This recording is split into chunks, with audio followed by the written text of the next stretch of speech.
ফজরের সালাতের আগে মসজিদের মাইকে গজল কিরাত পড়া হয়, এটা কতটুকু ইসলাম সম্মত? আবার আজানের পর দোয়া মাইকে উচ্চস্বরে পড়া হয়, এটা সম্পর্কে বলবেন। দেখুন, আজানটা হলো মানুষকে ডাকার জন্য। আজানটা কিসের জন্য? আজানটা ইসলাম দিয়েছে মানুষকে নামাজের জন্য, ডাকার জন্য।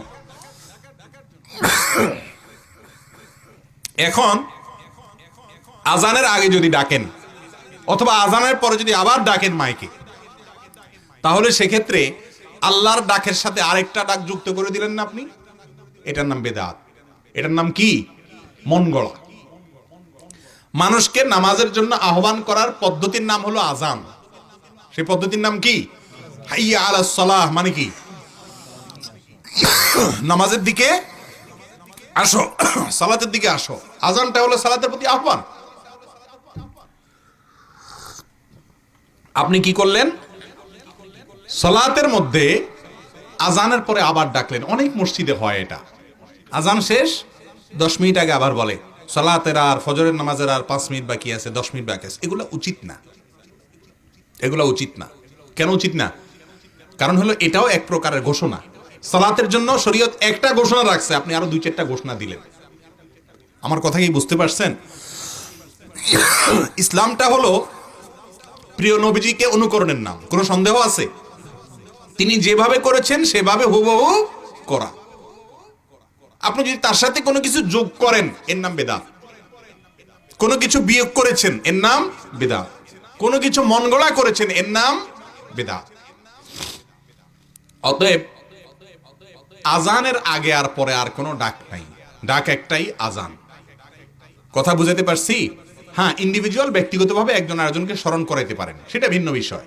কিন্তু সাধারণ মুসল্লিদের জন্য ডাক হবে একটা, 2টা বা 3টা না, মন গড়া না।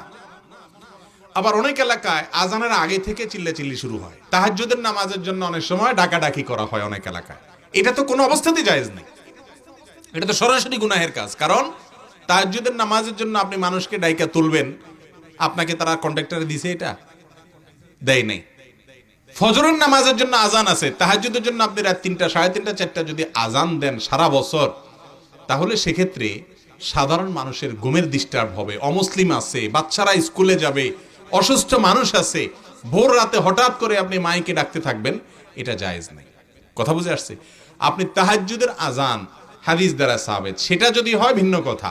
কিন্তু সেটা আমাদের সমাজে সাধারণত এই নফল নামাজের উপরে মানুষ অভ্যস্ত না। আপনি এই টাইমে আজান দিয়া মানুষের যদি কষ্ট হয়, অসুবিধা হয়, তাহলে সেটা বরং কি হবে না? জায়েজ হবে না। আজান তো না, ডাকাডাকি হয়। এই ডাকাডাকি করে ভোর রাতে নবী সাল্লাল্লাহু আলাইহি সাল্লাম তাহাজ্জুদের জন্য ডাকতেন তার পরিবারকে শুধু রমজানের শেষ দশকে। কানান নবী সাল্লাল্লাহু আলাইহি সাল্লাম ইযা দাখালাল আশর আয়কাযা আহলা। রমজানের শেষ দশক শুরু হলে তিনি পরিবারের লোকদেরকে ডাইকা তুলতেন তাহাজ্জুদের জন্য। বছরে অন্য কোনো সময় নফল নামাজের জন্য ডাকাডাকি নাই। যার মনে চায় পড়বে, যার মনে চায় পড়বে না। জি।